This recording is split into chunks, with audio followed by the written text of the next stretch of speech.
The reason why I'm making this video is because it's tough to understand what's the real meaning of design. Is it a piece of furniture, multiple furnitures, wall painted a certain way, carpets, lighting, roof, shape of houses? It's tough to understand what design is really about. What I know though is, for me, design is emotion, is feeling something, is vibrating somehow. When something is letting me vibrate, means is somehow right. And this is why today I want to take you to this journey. The journey about emptiness, about the concept of Shiro. Because I got emotional while I was reading this book. I vibrated.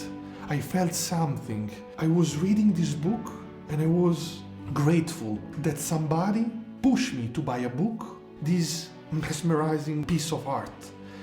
And I want to share it with you. This is the history of Shiro. Everything starts with the concept of emptiness of Europe, also known as minimalism, 1920, 1930, with the German Bauhaus. If we compare minimalism to Japan, everything was born 500 years ago, right after the Onion-Noran civil war that lasted 10 years. The person in charge at that time was the shogun Yoshimasa.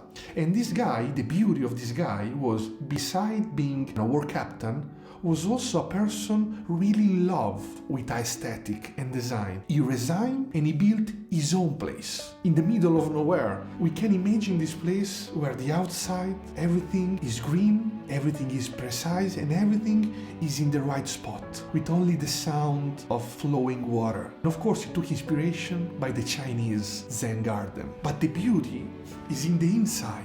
He's the creator of what today we call traditional Japanese house. In fact, he picked one specific room of his house, his studio, his donjosai. And basically, he put on the floor what today we call tatami, 0.8 by 1.8 meter, a very specific dimension to define also the size of a room. And then we see the fusuma, the windows or sliding doors.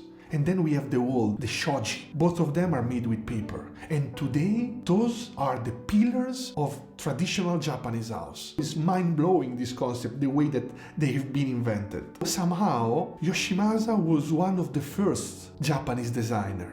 But to understand a little bit better the concept of emptiness, let's think about the Japanese tea ceremony done by the tea master sent by Rikyu 500 years ago. Well, the beauty of the thinking of this gentleman was the room of the tea ceremony must be almost empty, just with an alcove, a scroll paint, and a display of flowers. Very, very minimal. His message was the room has to share emptiness, not to stay empty, but with the maximum goal of being filled by people's imagination, by all the one joining this ceremony and using their imagination to see the place in the most creative way they want. There are some people, they say, I've seen a cherry tree in full blossom. Some other, they saw crashing wave in a shore. Everybody see this place in a different way, and this is the beauty of emptiness. It's empty to leave enough space to your imagination to fill it up. Now, the maximum expression of emptiness is the Shiro. What is a Shiro?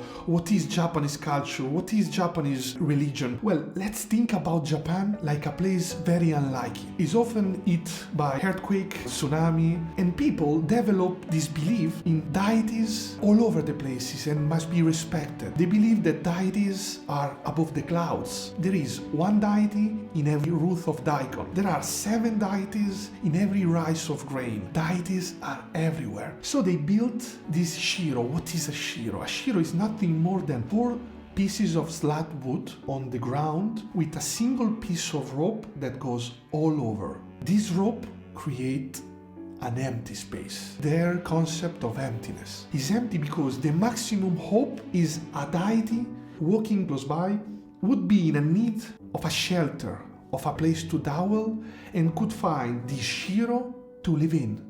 The concept is empty to be filled, not empty to stay empty. So this is a concept that blew up my mind. I always thought that emptiness was very, very similar to European minimalism. Instead, it's the completely opposite. It's much more radicated to their tradition.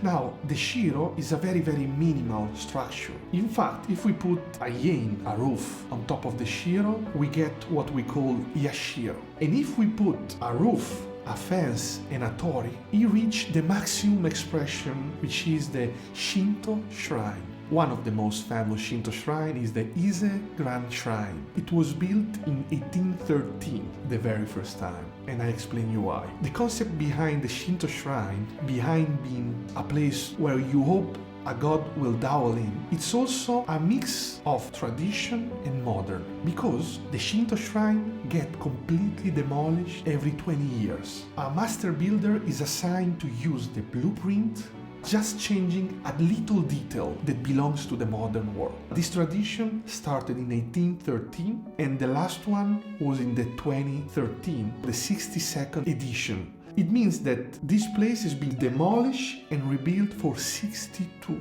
times, relying on tradition, changing only a little component, a little piece of furniture or a little wall or a little windows that belongs to the modern world. What we see today, after 1200 years, is probably something completely different than the very first building. But we can certainly tell they never forget about tradition, but they always had something that belonged to modern world. Only one building express pure sense of emptiness, tradition that have never been forgotten, modernity. And those three, for me, they are the pillars of Japanese design. Hope you enjoy it.